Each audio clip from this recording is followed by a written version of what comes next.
Hi everyone, my name is Meryl Castillo. I'm the current president of WPSBJ. First of all, I want to say, thank you for coming here and being with us tonight. This is our last Hobart reality check of the year.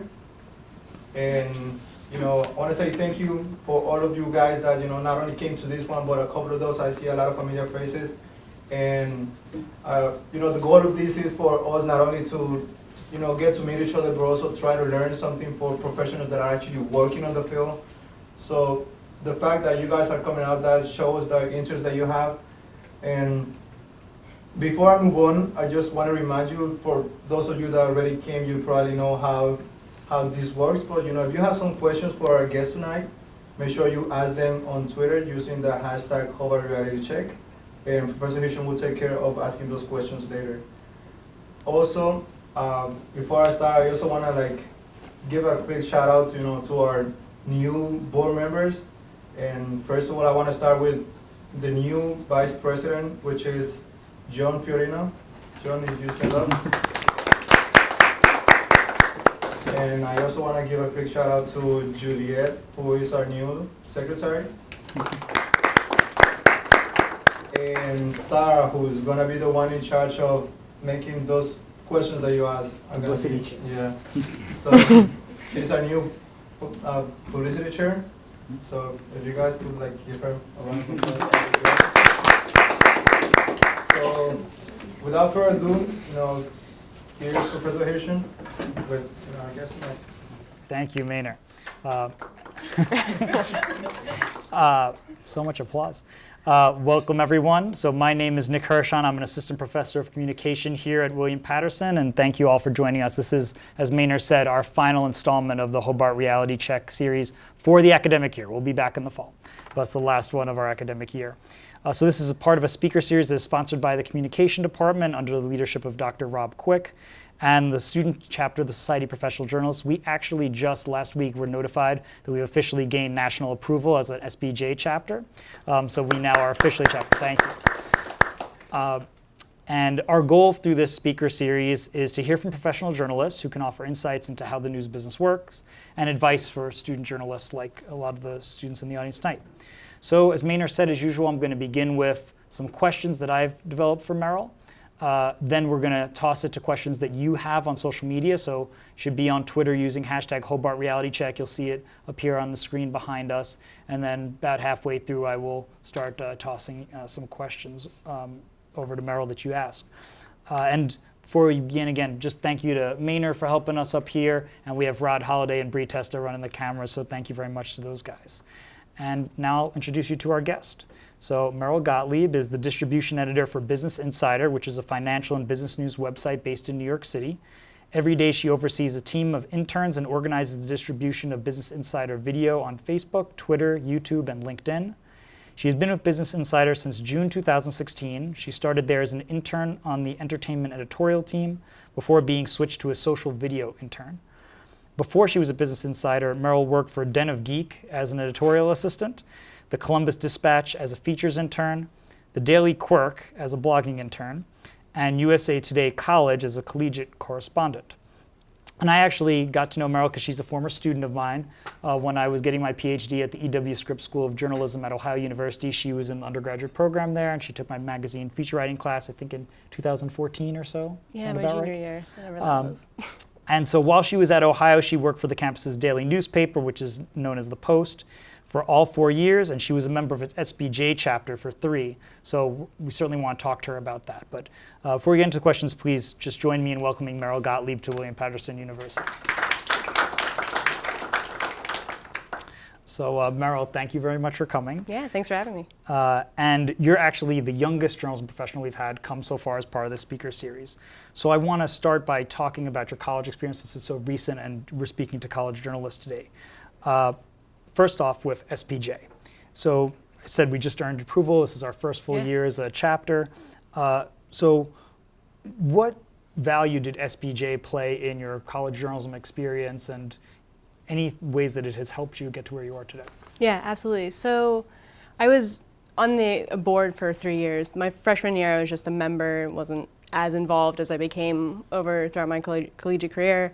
It was one, just a great way to not only network with the professionals that we bring in for series like this, for panels like this, but just networking with my fellow students who I wouldn't have met in classes, who are maybe, I was focusing on print journalism and worked for the campus paper, and I wouldn't have met people in broadcast probably, or situations like that. And also bonded with the journalism professor who was the advisor, and her name was Nerissa Young, and she was a great mentor for all 4 years, so that was like an additional benefit of having my actual advisor and then being able to have this other professional opinion to be able to coach me through, what do I do? I don't have an internship and it's April and I don't know what I'm going to do for the summer, help me, situations like that. And so there's a lot of benefits just campus-wide, which I think I was pretty surprised about. Professionally speaking, I got to do a leadership sort of seminar. I forget the exact name, so I apologize, SPJ national chapters. But it was great because then that was networking with other SPJ chapters that were not just campus chapters, they're professional chapters at that seminar experience, and that was in Columbus, and we kind of were able to fundraise and travel there and get to meet all of those people, and I made connections that way. So there's a lot of benefits both on campus and off. A lot of networking based. And then you were also very involved at the Post, the student Yes. newspaper at Ohio University, which is daily newspaper, has a great website, really top notch, and kind of covers the community outside of campus. So can you talk about what you did at the Post? Yeah, I started as a blogging just reporter for our culture staff and was really into TV, still am, and movies. And so I just started writing about some of my favorite TV shows, like How I Met Your Mother at the time, Smash on NBC, if anybody watched that, the 10 people who did. So I just blogged about what I loved, which was great because it was a campus blog and you could really do whatever you wanted. But then as I went on, I became an actual culture reporter and reported on the culture events around Athens and Ohio University, things that our LGBT center was doing. I mostly focused on the Performing Arts Center and the theater division there, because as I mentioned by Smash, I love theater. So I eventually, because of my working at the Post, I always say I think I knew the theater faculty better than I knew the journalism faculty, because I was in their office hours being like, what's up with this new production, all these different things. And I think I knew them by name, had their numbers in my cell phone, would just call them all the time. So that was a great experience to learn really, head first into beat reporting and what that can mean, and really getting to know a community. So I loved that. And then my senior year, I was a culture editor and edited the people on my team who were, across all those verticals, LGBT, theater, art, etc. And some of the issues that our student journalists sometimes face when they're writing for campus media is, I hear a lot, there's nothing going on campus, it's boring, but you found a lot of ways to get stories out of what's happening in Ohio. You said that one of your favorite stories you were telling me about is a feature story your senior year about residential hall custodians. Yes, that's still one of my favorites. And it was about twice the length it was eventually published at, so you're very enthusiastic about it. But can you tell us a little bit about what that story was, how it developed? Yeah, it was actually one of those weird moments where I thought about that pitch and it just became like an aha moment. I was like, why haven't I written about this before? Why hasn't anybody else done a feature on these amazing people that clean up after all of us and we kind of take for granted, and they do the job that nobody really wants to do but are so nice about it, at least the experience at OU. So I just kind of thought about it, and then this was what we called a postmodern, so it's a longer feature story at the paper.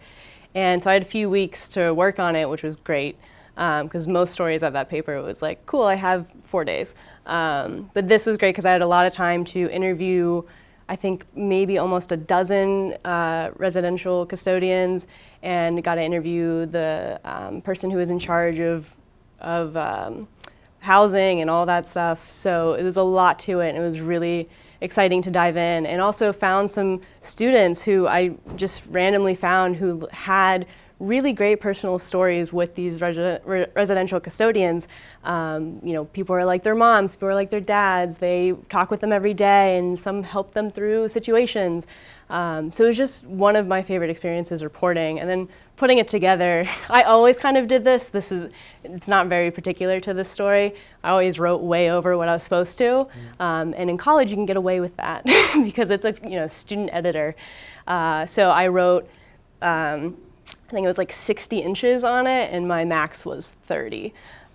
But eventually worked it down to fit. Mm-hmm. Well, that's a trait of good writing in general, right? People who are good reporters always write longer than they have space for, and then get edited down. But they really care about that craft. And I want to talk about internships you did and some other things. But before we move on to that, is there anything else you want to talk about your college experience? Because again, given our audience, tips that you have for them about what they can do at this point right now. Yeah. I am a huge proponent for campus media, whatever form. So at Ohio University, it was really amazing that we had not only the campus paper that I worked at, there was several campus magazines, there was online only outlets, there was broadcasts, and you could make whatever you wanted as well. There was always new things kind of coming in every year that I was there.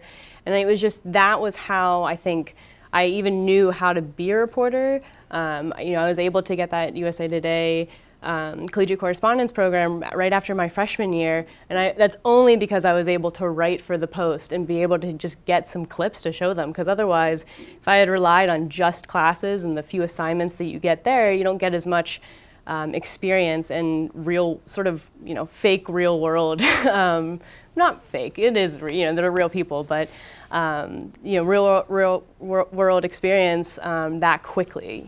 Freshman year, already getting clips and having your name in the paper. So I always highly encourage student media in any form that you have it. And I know you were saying that at one point you were worried you end up juggling too much. Yes. Because you said your senior year, spring semester, you had the part-time internship, full-time editor position at the daily newspaper, The Post. You're the president of OUSBJ, the SBJ chapter at that university, and of course just the social life and schoolwork and all that stuff. And it didn't really work out. So what are some lessons that you learned there about trying to juggle too much at once? Yeah. So I was able somehow to still maintain that internship until after graduation, and then I went on to Business Insider, so ended it slightly early so I could do that. But throughout, there was a few times where I had to check in with the editor and was like, I wasn't able to get to this, and it was an unpaid, so it's not that much they could have done. It's not like they could have revoked pay or anything like that. But they were fantastic, and I love Den of Geek. Their content, I'm a nerd. Can you tell us a little bit about what Den of Geek does? Den of Geek is just this huge nerd website. If you love movies, TV, gaming, all that, they have people who specialize in everything and know everything about anything you could possibly think of that fits in that realm. So that was personally for me perfect, and I was so excited about that, and to do social media for them was really awesome and intriguing. But because I was doing all of this, I just didn't have 100% to give them, and by the end of it I was like, I don't feel, I'm someone who, I don't even like 100%, I like 150%. I'm that kind of like compulsive, and to be able to only have given maybe even 85 or something, I just was like, why did you do this? So I think just take all the options that are given to you, but also you need to make sure you step back and think, can I handle all of this? Because even if you have 7 things going on, if you don't do them all well at all, it's not worth it, and it won't even be worth it to put it on your resume, because maybe you can't put them as a reference because maybe you didn't do that great of a job. And luckily it wasn't that bad with Den of Geek, but it was just, with me being compulsive, I was like, I'm not giving 150%, and this is not how I want to be here. And yeah, so it was just a matter of being able to be like, you should have stepped back and realized, hey, I need a little bit of time to graduate, and then afterwards I can give you 200%. Mm-hmm. And then talking about your transition from college life into the professional world, first as an intern at the Columbus Dispatch. So you said that one of your favorite stories was about people living at a retirement home that was going to have a celebration in their honor, and you interviewed a bunch of them. So what was that story about? And again, any tips you learned in how you're reporting that kind of a story? Yeah, that was my first piece at the Columbus Dispatch. It was an assignment, and so there was centenarians, which is a word that I'd never heard of, honestly, beforehand, people who are 100. And there was 11 of them at one nursing home, which is just kind of a really weird phenomenon. And so we did the story to celebrate them because they were having at the nursing home a little celebration to have all their families come and all this. So I was profiling each one to see kind of like, standout moments from their lives, things that were going on that when they were born, certain things weren't invented or things like that, like the TV was not around. Just some very baffling things like that. But in reporting, so these people are 100 years old, so they can't always hear as well, or they might, but they might not want to talk. That was another thing, because they're like, I've done my time. I don't need to give any time to you when I don't really want to do this. I want to sit and be cozy in like my knitted sweater, which many of them had. And so it was just like a really interesting exercise in trying to figure out how to get the questions that I needed, because I had a list of things I wanted to ask all of them. So it would be, because the layout of the paper was that, so each one would be almost identical in the questions that I asked and whatever their answers may be. So I was just like, okay, how can I get it? They're not really answering this. I really need them. So it was just kind of like on the fly thinking about how can I rephrase, or the worker at the nursing home would be able to help me with that. They have trained experience and being able to communicate a little bit better with people of that age. So working with the resources around you and getting what you need, even though there's quite a few obstacles. Yeah, this is going to be something I want to ask you about later with interviewing, but as you say, like interviewing people who not necessarily hostile, but just are difficult. Yes. Whether it's, I often use the example in class of interviewing kids because they don't really have any social norms to go by, so they just say crazy things, or just you ask them open-ended questions, they'll just say nothing, or yes or no, and that is not a possible answer. But you have kind of on the other end too, and there's people. So were there any tricks that you were using with these people who may not really want to talk to you that much? Yeah, I think just so putting out the question what I thought was a pretty straightforward way, and then just kind of maybe not receiving it, and then thinking of like what's half of that question can I maybe ask to get a chunk of it, and then be able to follow up with the other half that I kind of need. So maybe breaking it down depending on what your question is. But then I also said, like, if there is another resource in the room, so if it's with a kid, maybe ask the mom and be like, hey, can you help me get your son to kind of talk a little bit more about this? In my instances, it was with the nursing home professionals. Right, great. Well, also then talking about the difference from, that was your first taste of the professional world. Now you're at Business Insider, I want to talk about that, but what would you say is the thing that most surprised you? Because obviously you went through a rigorous bachelor's program, graduated, but it can't prepare you for everything. Right. So especially for them, they're taking journalism classes, but what surprised you the most about that jump? I think I was expecting a little bit more sort of to be, interacted with as an intern, as opposed to, I was really blessed with internships that treated me as an actual adult and professional. So the Columbus Dispatch, day one, I had an assignment and was using their company cars and driving to places. It was terrifying. And then at Business Insider, if not day one, day two, I have assignments. I'm writing just like the actual full-time reporter. So I think I was almost expecting to not be babied, but to have this maybe a little bit more of a hand-holding. Mentorship. Yeah, and it's, it's pretty much you get out there and you have to be able to just kind of adapt. And trust you've gotten that position, trust yourself that you know what you're gonna be able to do once you're there, and when they ask you to write a story, you do know how to do that. You've gone through it, you have the experience, you've gotten the position, and just, pretend like it isn't anything to, it's not above you. You are at that position and it works and you've achieved it. So I think not underestimating yourself when you finally get to the professional places. It strikes me too, a lot of our speakers have talked about interns wanting to stand out, or people in their first year on a job, whatever, and being very enthusiastic when you start out, because if you just show up 9 to 5 and you want to go home because you want to meet your friends, people notice it in the wrong way. Yeah. So, you were talking about how when you started out in the industry, you were covering these late night TV show recaps, which I guess some people might think of as not the best assignment, but you were still enthusiastic about that. So how did you approach that kind of first assignment? Yeah, so the actually very first assignment came for Business Insider was right after we have CMS training and just kind of getting to know BI stuff. At the end of the day, my editor was like, "Hey, I need you to do this slideshow. Have it to me tomorrow." And I was just like, "Okay." And you just kind of do the research. But in terms of that late night stuff, that was stuff that we would do almost every night or every morning, because every night there'd be a clip from Jimmy Fallon or something like that. Especially during the election season when all that stuff was going on. So you would think that that would be the stuff that nobody would care about, but they did pretty well for us, so we always try to cover those clips. But of course, our full-time reporters have the big features going on, so I was like, hey, I'll grab all of these and just try to be, I think what my mindset behind that was like, how helpful can I be? Because we need this, and I'm here to do as much as I can.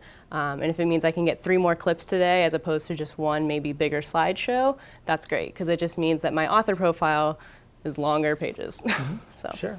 And then again, people notice that you care about the work, even if it's not the ideal thing, and just being excited about the job is a big part of it.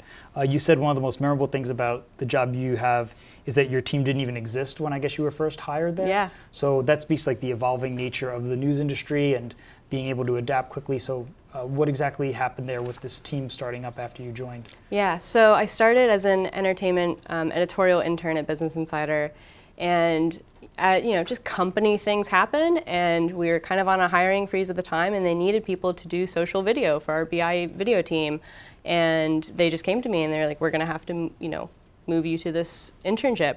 And I was like, that's fine, I still want an internship.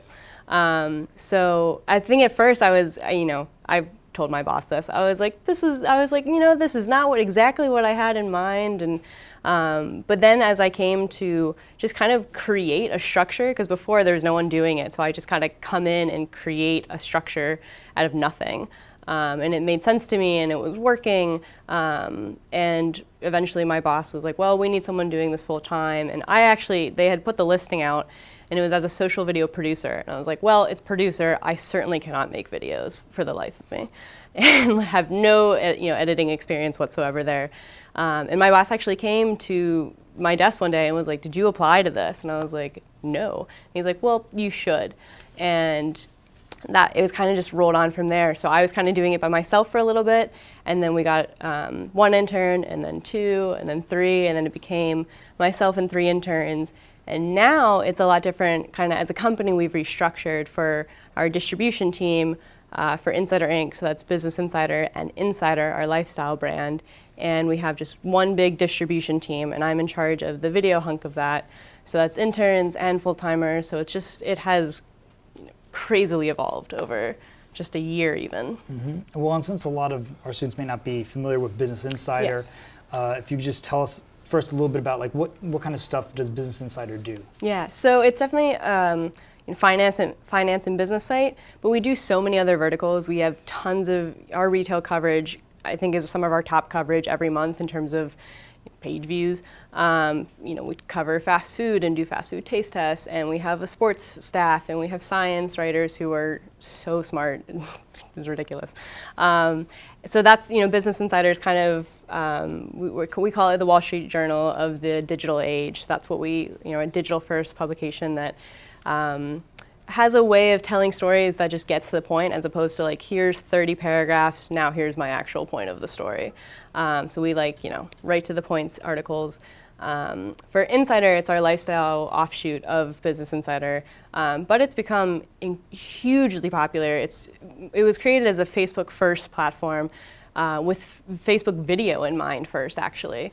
When Insider launched, they didn't even have a website. So that's a whole other ballpark of like how the industry evolves. But so Insider is just massive on Facebook, and we have more than 65 million followers or likes at least just on the Insider and Insider Network pages. If you add in BI, we have 100 million plus followers. So it's a huge, covers basically any vertical you can think of. BI and Insider cover it.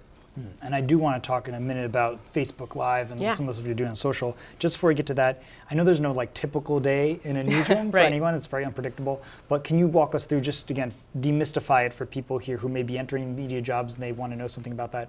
What is an average day like at Business Insider for you? Sure. For distribution, or do you think? Yeah, what you're doing right now. Yeah. So now in my position, it's a lot more managing, and I manage 4 full-timers and then several interns underneath that. So it's a lot of checking in with my staff and seeing how it's going with them. I have 1 full-time person working for each different platform. So we have a full-time person on Facebook, on Twitter, on Instagram, on YouTube, on LinkedIn, and Amazon Prime. So there's a lot to check in on there and get specific platform updates there.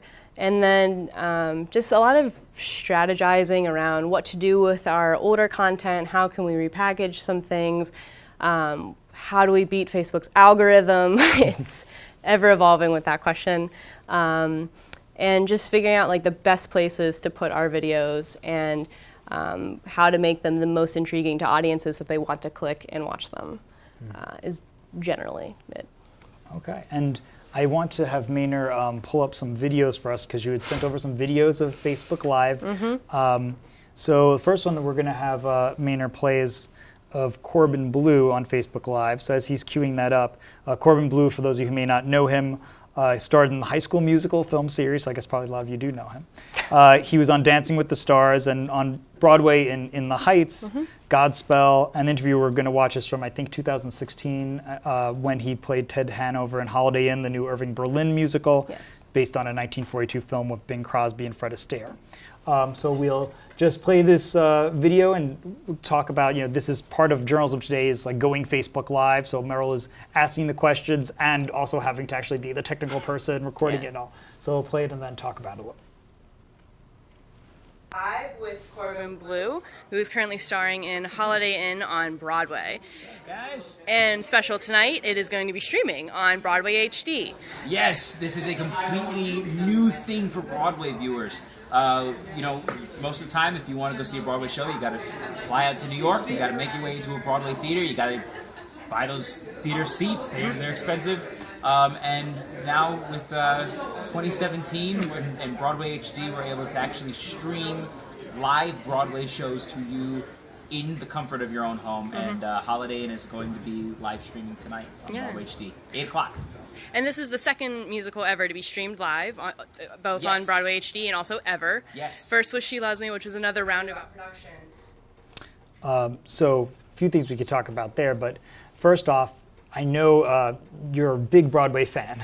You know all Broadway actors. You've been to a ton of Broadway shows and stage door and done all that kind of stuff. Yeah.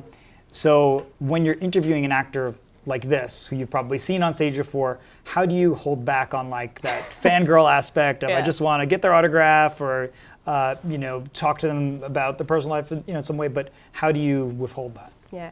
So it kind of actually goes back to a lot of journalism ethics classes where I'm like, this would be extremely inappropriate, just one, like to remind yourself of that. You're in professional capacity, you're representing a professional brand. That's another big thing is remember, I'm not me, I'm a reporter from Business Insider. I don't even forget your own name. Like you are representing your publishing company at that point. And you don't want to make them look bad because you're not being professional. So that's a big thing. And then also I've interviewed a few celebrities over the course of the years. And I find it doesn't even occur to me. It's just like I get into the setting and it's like a weird click inside where I'm like, I'm here, I know exactly what I'm gonna say, and I have it all kind of, at least if not like completely written down, it's in my mind, I've kind of run through it. Because when I go to stage door, I'm like, I have nothing to say to you. I don't know what to do. I just love you. You're amazing. You sing so beautifully. But then I get to these moments and I'm just like, how did this impact your career? And then what do you think this deals with politics and Broadway and et cetera and all this stuff? So it's a weird switch that I almost don't even know if I've ever sort of like in my mind had to like turn on. It just kind of goes on. I think just by sheer nature of practicing interviewing, I think all the interviews I did at my campus paper, just with fellow professors or visiting artists who are coming to OU to perform, it helps prep you because they're all professionals. I don't want to go up to professor and be like, hey, what's up? And kind of put off a bad vibe. I want them to take me seriously, especially when you're younger. I'm only 23, so going up, and I don't look like I wish I looked like I was 40. Maybe I do, I don't know. But it's just like that. I think coming up, when you look younger, already they already might discredit you just by like the look.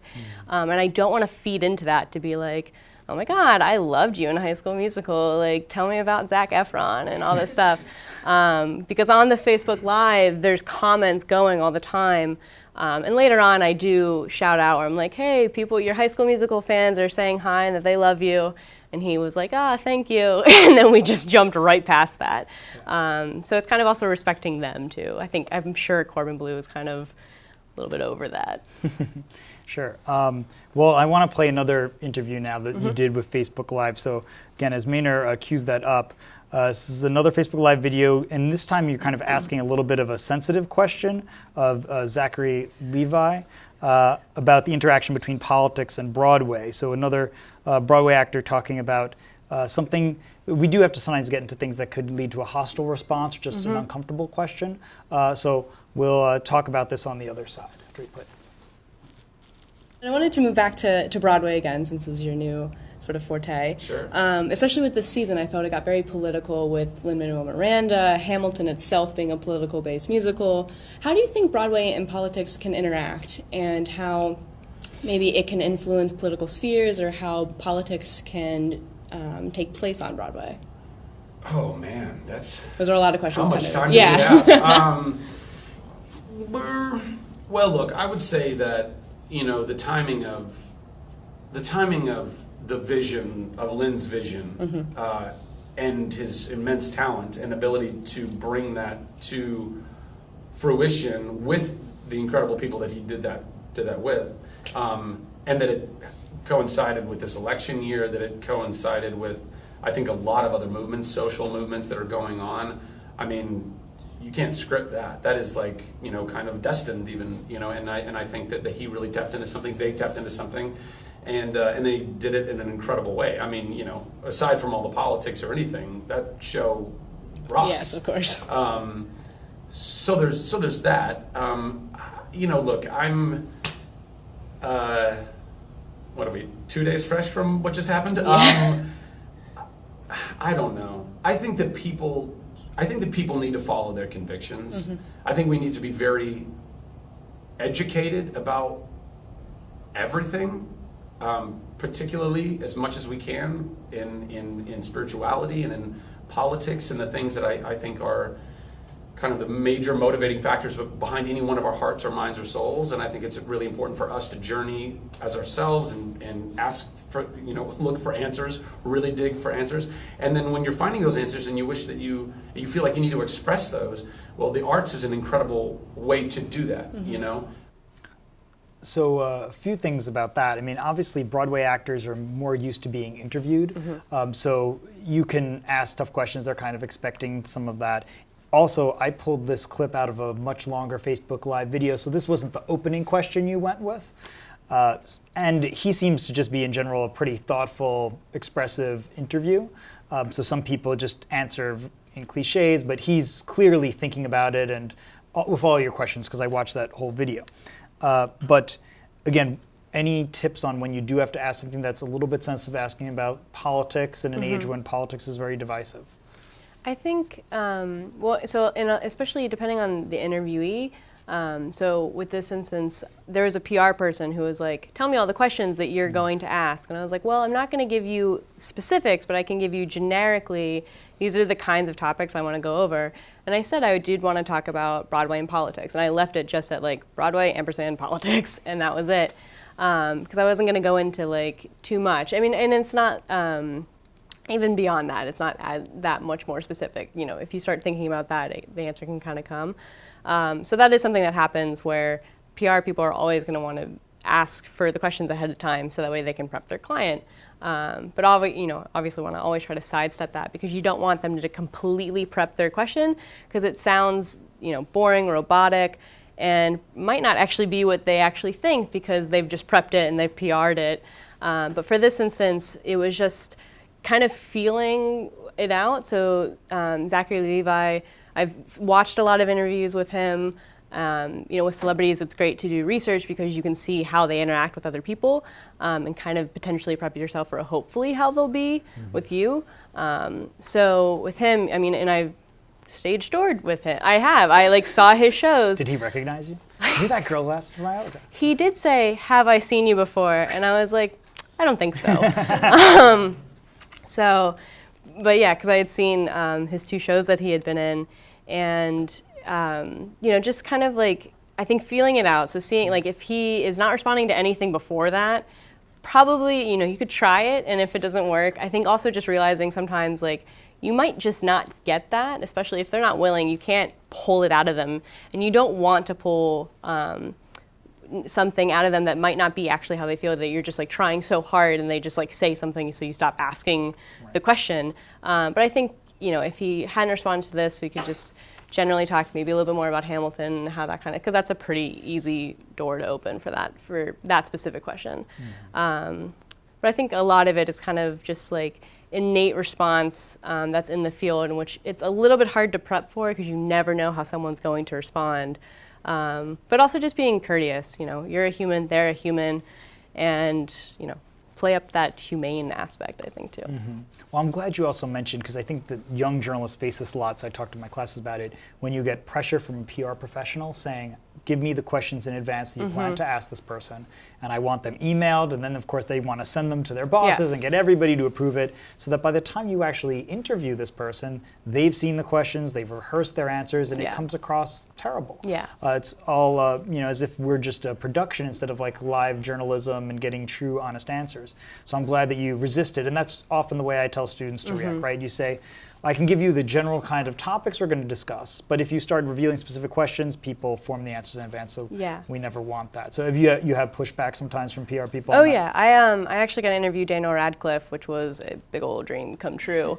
And that was right around when The Cursed Child had come out in J.K. Rowling's book form.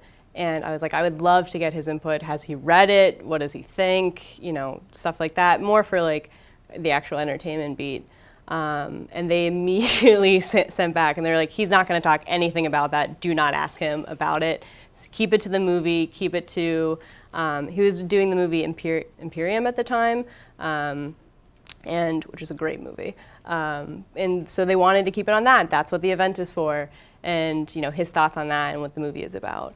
So in that instance, you can't, there might be some instances where you can maybe kind of dance around some things, but when you have 10 minutes with Daniel Radcliffe and you cannot talk about one topic, it's probably best to maybe avoid that. Right. And last thing on these videos is, again, you're the interviewer, but you're also the technical person in a sense. And so, you're zooming in, you're making sure you're kind of monitoring the comments and all of that. So how do you juggle all of that happening at once? Yeah, in no way am I a professional video producer. We have we have an 85-person team, I think, on BI and Insider, who are professional video producers. So in no way do I match up to them. Prefacing that, but it's to go on Facebook Live. I always felt like I could go do that because that is more of a raw element. I think when people watch Facebook Live, they're not expecting the absolute highest quality that in finished videos you want. Facebook Live is based on Wi-Fi, so if Wi-Fi is not great, the quality, as you saw in a few of them, kind of shifts, and you have to pray your phone will focus on the camera, and sometimes it just won't. And so it's a lot of just trying, and then you can see you want to make sure your hand doesn't shake too much, so it's figuring out how to hold your elbow and doing this or resting it on something if you can. Doing a quick test practice. I did it on my personal page before I went live on our actual professional page because I was I don't want my a test to go incorrectly out of one of these professional pages. But Facebook Live is pretty intuitive. And then also, and actually with the Zachary Levi one, it starts where I had it on a sort of mini tripod that I put up on the table, and a producer had told me to put my phone horizontally, and I had it that way, and the camera, for whatever reason, didn't itself flip. So for the first, I think, 30 seconds, Zachary Levi is technically being interviewed like this, and he looks like that. And then all of a sudden I look at the comments and I was like, oh my goodness, he's completely flipped. So then I had to hold it the rest of the time. But I think also just like that stuff happens, and I feel like some people kind of enjoy when that happens. They're like, ah, haha, Business Insider Entertainment has their camera slightly Well, it up. also makes it seem real, right? Yeah. It's just like, oh, technical glitch, this happens Right. in real life, and so it makes it almost endearing in a way, or Yeah. charming in a sense. All right, so I want to get to the questions, but before we do that, you just have one more video that we want to show.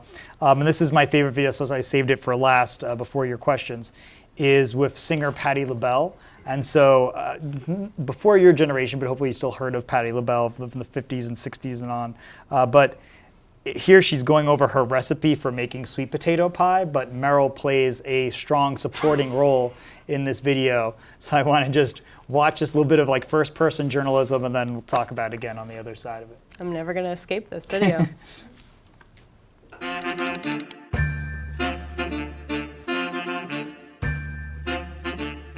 Hi, I'm Patti LaBelle, and today I'm making my sweet potato pie. Everybody loves a patty pie, and I'm here to show you how to do the thing.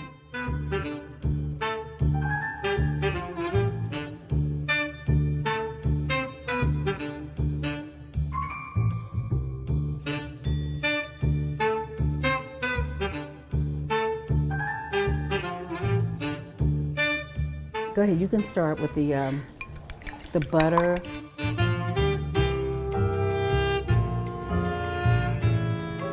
Okay, give me the cinnamon and the nutmeg. It doesn't matter in what order, just dump it. There you go. Go girl. Now here's your kosher salt. People say, why do you put salt in sweet items? Right. It gives it a heightened something. It makes it nice. I love it.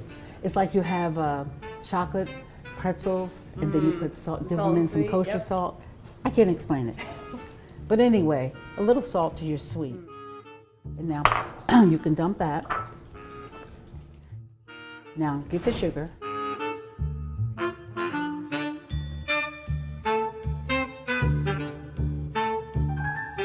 Okay, now you have to stir it up. Look at you, you're pitiful. Look No, at you're not a that baker. little hand. You work them, girl.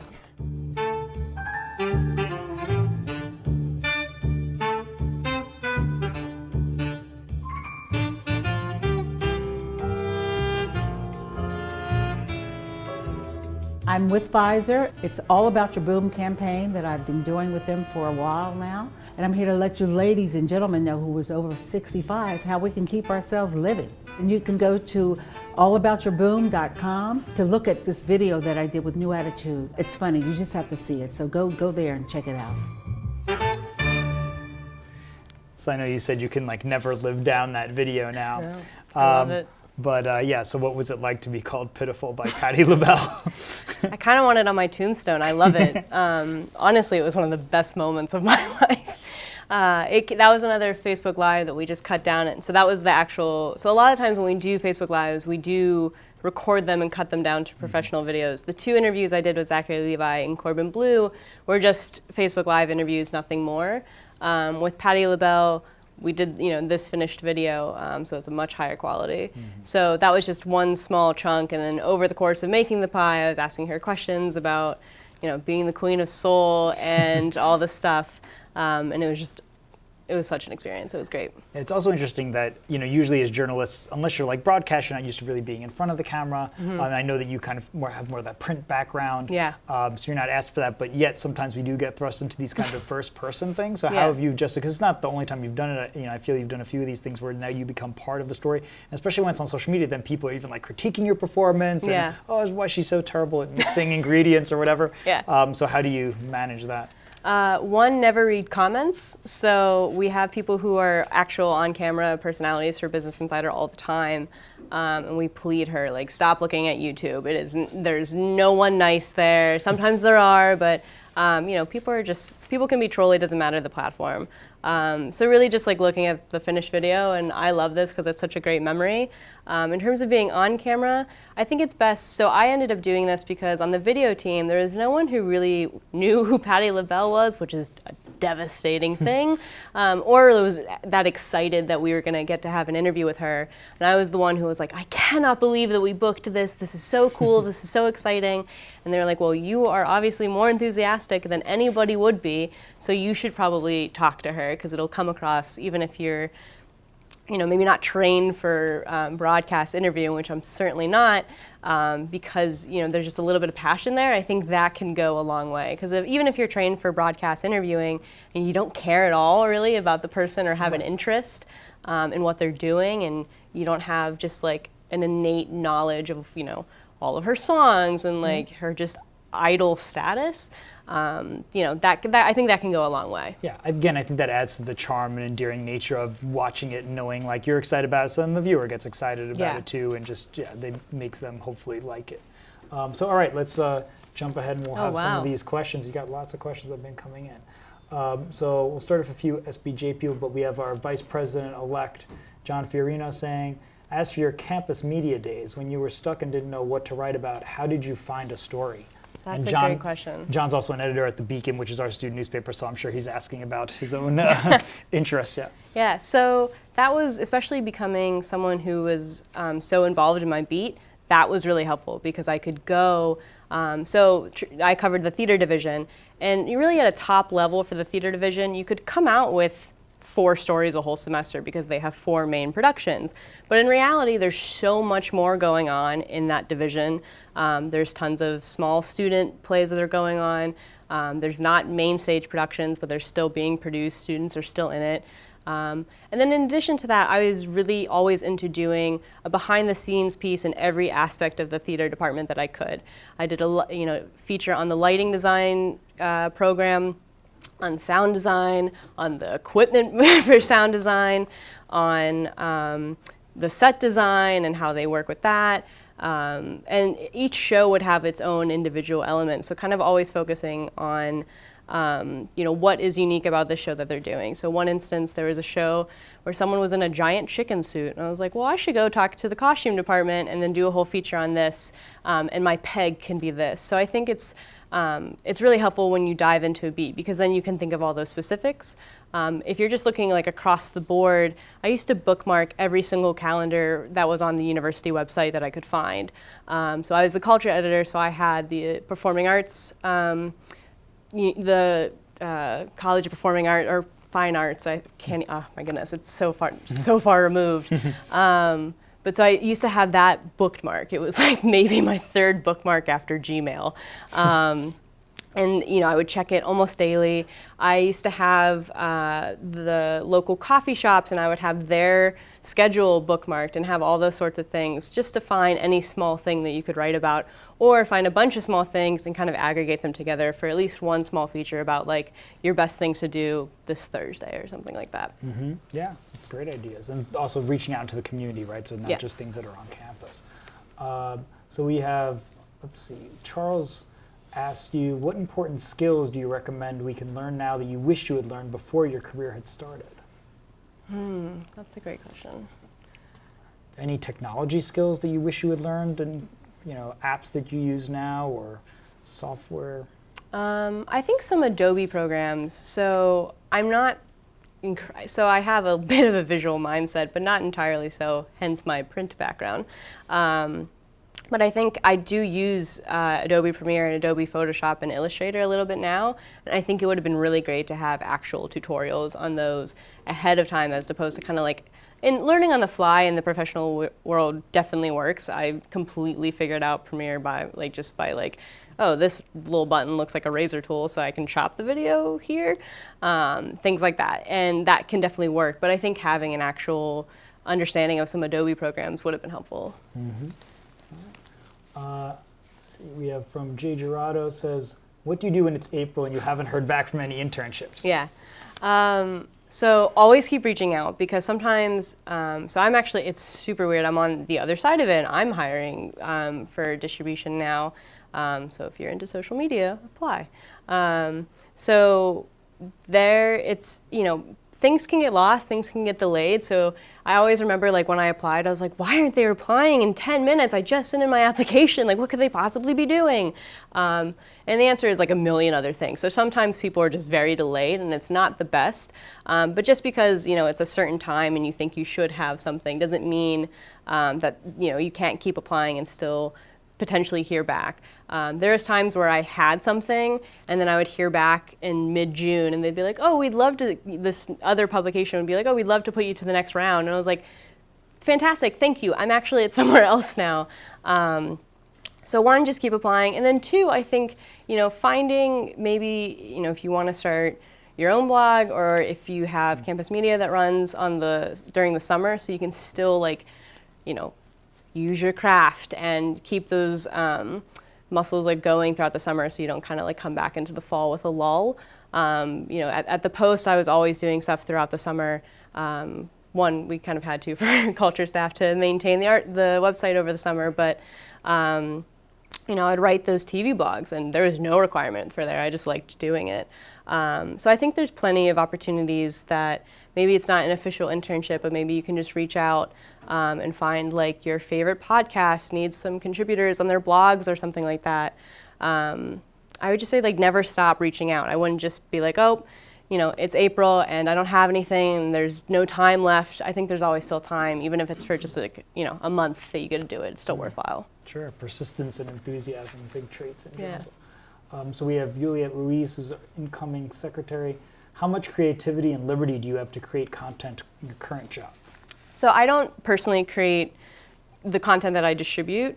We have a whole team of writers for our web content, huge slew of video content. I am able to. So actually, Isle of Dogs just came out, and I love Wes Anderson.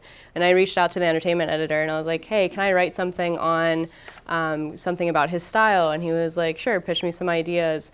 And I got to write about the actors who are most commonly featured in his movies. So I'm writing occasionally. So in terms of that creation, it's still me just pitching to my fellow coworkers on those beats. In terms of the content that I'm distributing, I can't make a video at all, so not making any of those, unfortunately. Okay, we have from Maynor, who is our outgoing president of our chapter. You were part of SPJ when you were a student, so what were some of the benefits of joining SPJ?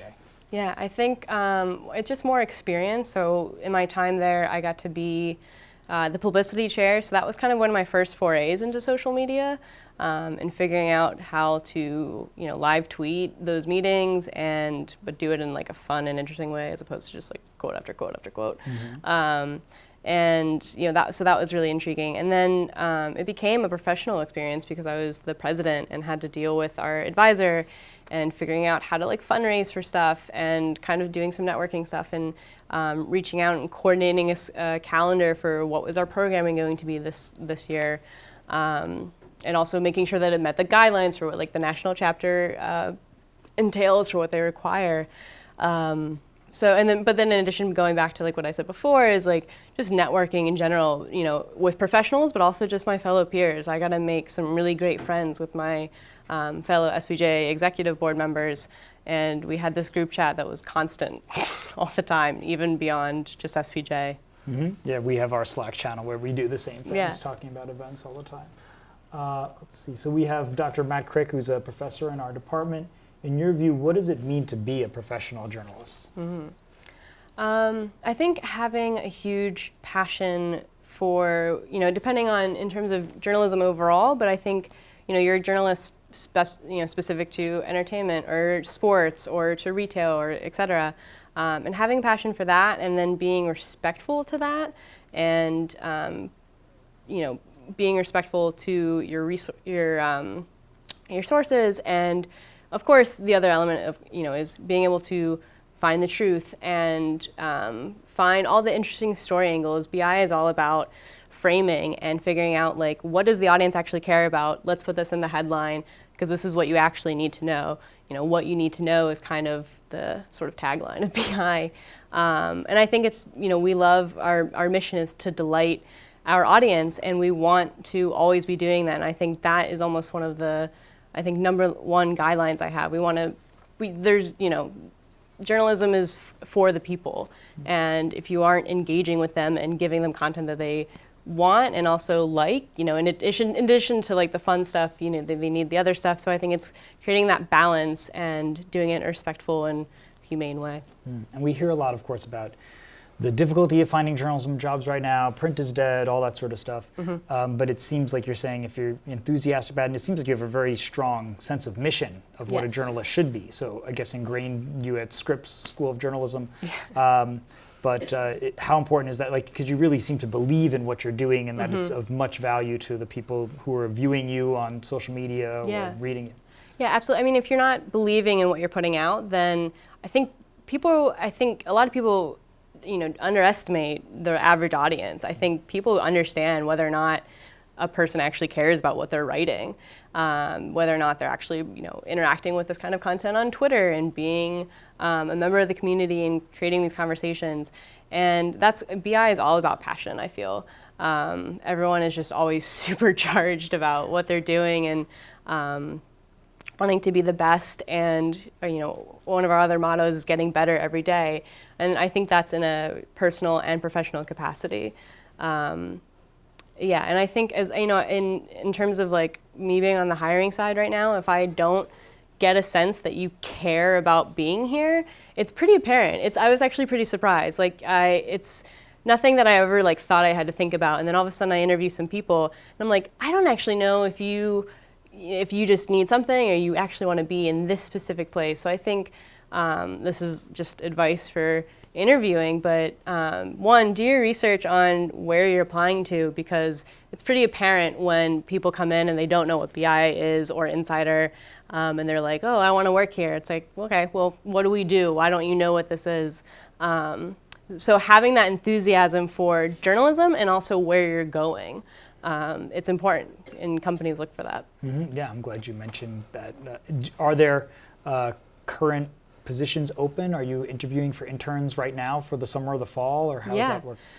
We have, so my team specifically, we have 6-month internships on our distribution team, so that's working with social media, either on the website or the video side under me.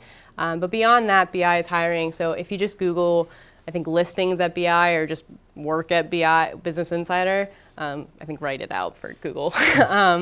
It pulls up a list, and there's plenty of listings. And I think there are some for the summer, but I know for my team specifically, it's 6 months. Yeah, great. Just another networking opportunity through SBJ. Yeah, absolutely. So go back to some of these. So we have Sarah, our incoming publicity chair. What made you choose your specific field of journalism? What do you enjoy most about working in that field? Yeah, so it was funny because especially going at OU, where it's just a very heightened sense of like these people who I feel like came out of preschool and were like, I want to be a journalist, and I never felt like that.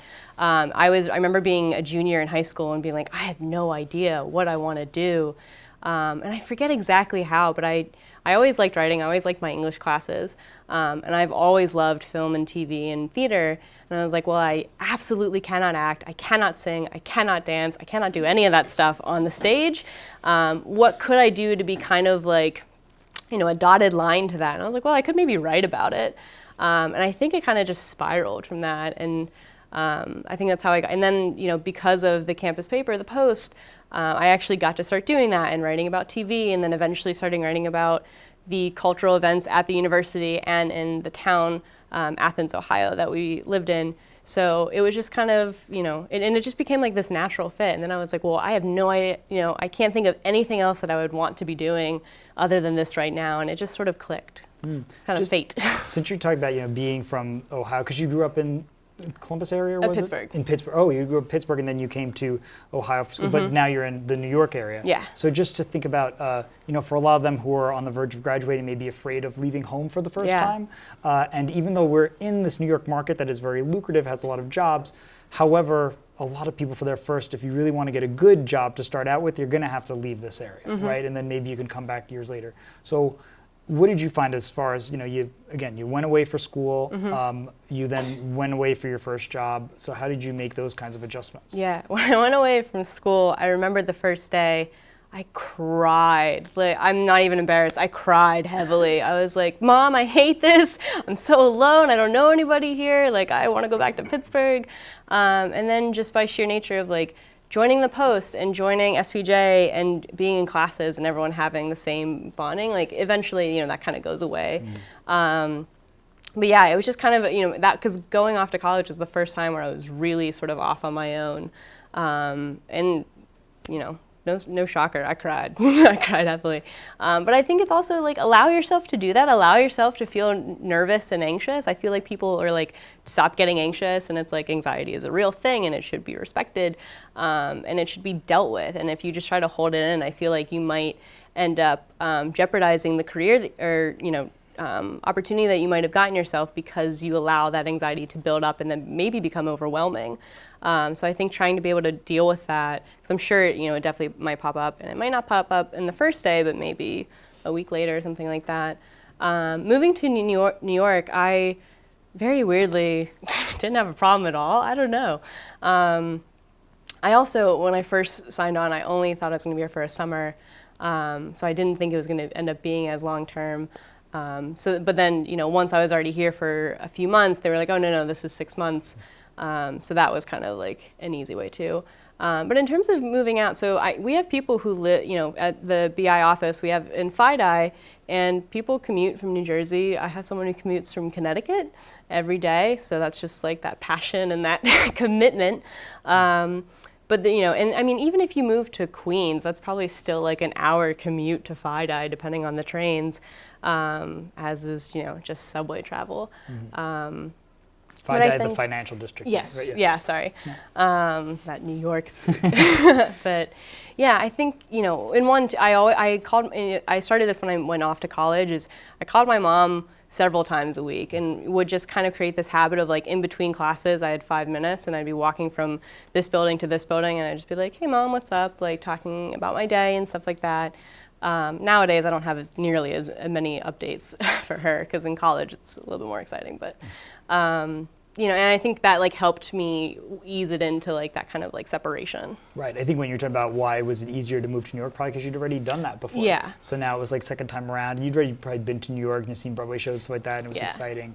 But yeah, just a big thing about being willing to leave your comfort zone. Because if you want to stay here, you could do it, but then it's going to be at your cost of your career. So you got to make that decision for yourself. Right. We'll get to a few more here. So Ricky's saying, would you consider making connections and networking an important part of paving success throughout your collegiate career? I think, it's definitely important. You don't want to just go through college and only go to your classes and only communicate with just like a few peers.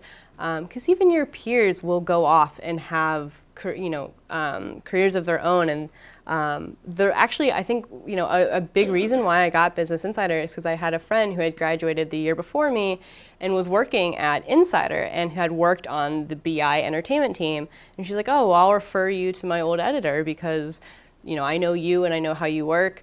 And I've done that now actually with someone he actually just got hired for our BI editorial staff.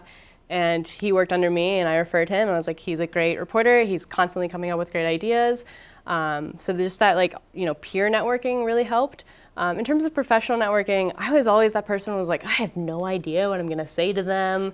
I am not that insightful. Like, what could I say? So it's definitely important in trying to push yourself to get out of that. I battled that all 4 years of trying to network, and my dad was always like, keep doing this, you need to just go right up to them and talk with them, and I was like, Dad, I can't possibly do that.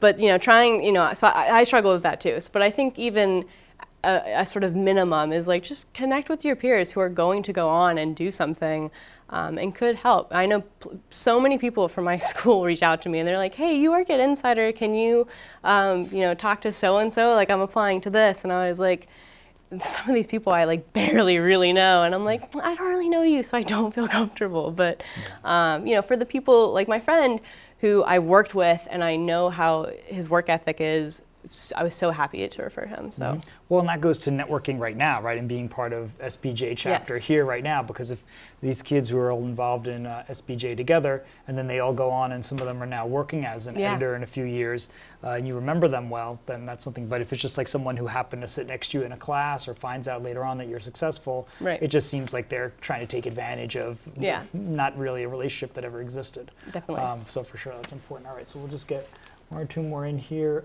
We didn't have Zach Finelli get in yet, so do you have any pieces that you're currently working on you can share with us? Not so much. So I do so much with managing and just, the distribution side. So I am not writing as much as I used to, but I did just do that Isle of Dogs piece. So it's kind of nice. I've kind of created this sort of sentiment that I have for myself is like when I'm super excited about something. So Wes Anderson, I was like, how can I write something for this? Last year I did a piece on Buffy the Vampire Slayer because that's one of my all-time favorite shows. So it's kind of, because I'm at BI, I can kind of pick and choose when I want to pitch just an extra story to these editors, and they're almost never going to turn you down. Everyone always needs good as long as it's a good pitch and a good story idea, I don't think anyone would ever turn you down. So that's what I always liked is once you're kind of in, particularly at BI, but I kind of assume anywhere, once you're in and you have an idea that's beyond your vertical and what you're doing immediately, you can probably certainly talk to, they're your peers, they're your fellow coworkers.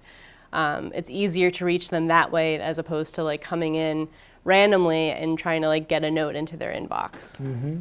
Yeah, it seems like you also just have a passion for life, and that can help you in a lot of ways. Yeah. Right? You have all these interests outside of what you're doing for work, and that will make an impact on people, and then you get to explore all of that in journalism, which is one of the nice things about journalism, right? You can write about whatever it is that is your passion area. Okay. So we have Van Luke here. What is it like working at Business Insider? Did you need to take any specific business-related classes? Which I don't think you did take, right? But how does the business aspect influence your work? Yeah, so it's funny because people always are like, oh, it's Business Insider. You must only do business content. And it's so much more than that, which is great and which is why I stuck around and loved it. Because one, I started on entertainment, and so we did entertainment coverage. And yes, it's a lot of, maybe some box office number stuff, and it might not be every story that you might see on Entertainment Weekly or the Hollywood Reporter, but they do verticals outside of just business and finance. In terms of having a business background, there are plenty of people at Business Insider who do, but it's certainly not required. I think it might depend on which vertical you're going into. So we have a section called Your Money, which is about personal finance and just finance tips in general. That probably, maybe not a business background, but certainly some sort of personal finance background would help. We have people who've gone to business school and are just so unbelievably smart.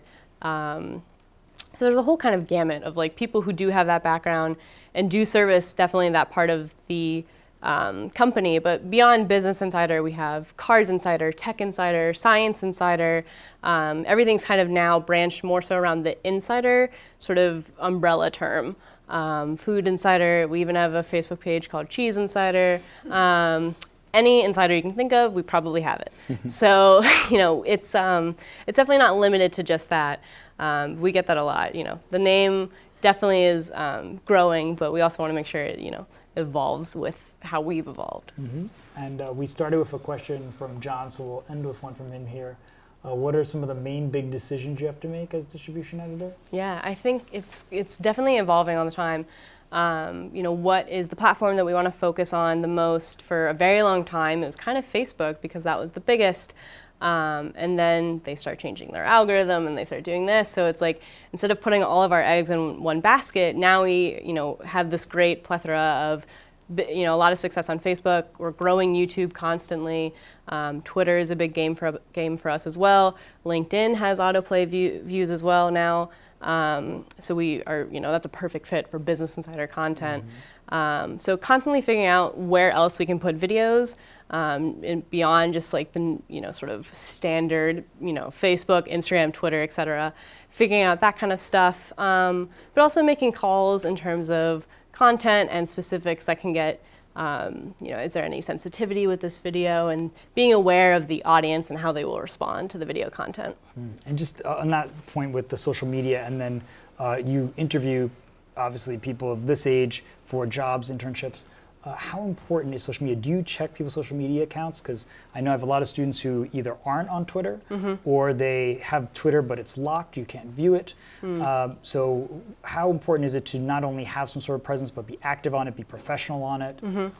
I remember when I was in college, I was and I'm still a huge proponent of not having two separate Twitter accounts, for instance. I'm you're one person. You don't need to have different personalities and hide your personal tweets about whatever. You should feel comfortable presenting them in a way that you'd feel comfortable talking about with your professional colleague, because even your professional colleague, you'll have everyday life conversations with. So for Twitter, I really like to advocate that just because I think it's more of a medium like that. On Instagram, and the other thing too is like to make sure it's not stuff about like party and things like that. I do check if it's something that if it's like a private account, I won't take that against anybody. It's just privacy settings, and we can so little control our privacy anymore. Amen to you for trying to do that. But I definitely look, and if I don't usually see red flag, like it would have to be something pretty overt for me to like go on their Twitter and see some, maybe inappropriate comments or things that maybe I know that they're underage and they're talking about going out and such. I actually remember being the culture editor, and I had a tweet deck list of like all my reporters, and I was kind of like being a weird mom, and I was just like, hey, you're tweeting about being at a bar, you're 18. Take it off, So looking at that kind of stuff and just being like, do you just have common sense when you're sort of using these platforms, basically? If it's not like a professional verified account, obviously there's no harm on that. How about like not having social media? Can they get away with just not having social media? So if you're applying for a social media internship and you don't have a social media account, I definitely would think twice, because if you're going to have to be in charge of Twitter and you don't have a Twitter, I don't have time really to teach you how to tweet and just what twitter.com is, and what hashtags are and what the trending bar is and what Twitter moments just is. And especially if you're going into social media, you need to have a passion for that. And I think just by sheer nature of having an account, that's just step one. And actively tweeting is, something like that. Sure. So before we wrap up, is there any other points that you'd want to make today that we didn't get to? I'll just reemphasize, try to find the passion and head toward that as much as you can, whatever niche it is. There's definitely something out there. I never thought I could do entertainment journalism, and I didn't get to for a very long time, but I did get to do it, and I still get to, which I guess is my larger point would then be, I hate change technically, like I will never update my phone or my computer, but because I was able to be open to me being switched from my entertainment internship to my social video internship, I ended up getting a career out of this. Had I stayed on entertainment, I don't think there was as much of a likelihood of me being hired on, just by sheer nature of where the company was at that time. And a lot of it is just, fate and timing. Sometimes we have great people who are so fantastic and we can't take them on just because it's not in the budget. And that's not a knock against anybody, but putting it all out there so that way your chances are as best as they can be. And then maybe you'll get someone who, was like my fantastic boss who came up to me and was like, you should be applying for this. So sometimes people will reach out to you, which is kind of the best way, because then you just get to sort of slide right in. But sure. All right, so stick around for a moment because we want to get back. But just, again, I said at the start, we're wrapping up. This is our last Hobart Reality Check of the academic year, but we will be doing this again next year. I'm madly emailing people trying to figure out who it's going to be, so I can't announce anybody yet. But to the point about social media, we have social media on Facebook, Instagram, Twitter. We're WPSBJ on all of those, WPSBJ. So a lot of people have asked me, how can I stay up to date with what we're doing? It's all going to be on there. So if you want to know who these people are, we're going to do events over the summer. We're going on field trips. We went to WFAN, the sports radio station studios. We went to a conference in Philadelphia a few weekends ago about SBJ. And really the only way you're going to find out about that stuff is by following us. So follow us on social, WPSBJ, Instagram, Facebook, Twitter. But before we go, we do want to have one of our students come and make a special presentation to Meryl to thank her for coming out here today. So we'll have Juliet. Hi, thank you so much for coming. So we present you with this plaque. It's on the oh my goodness. Thank you. Thank you for coming and sharing your knowledge with all of us. Thank you guys so much. All right, thank you very much, Meryl. Thank you guys for coming. Thank you. This is incredible.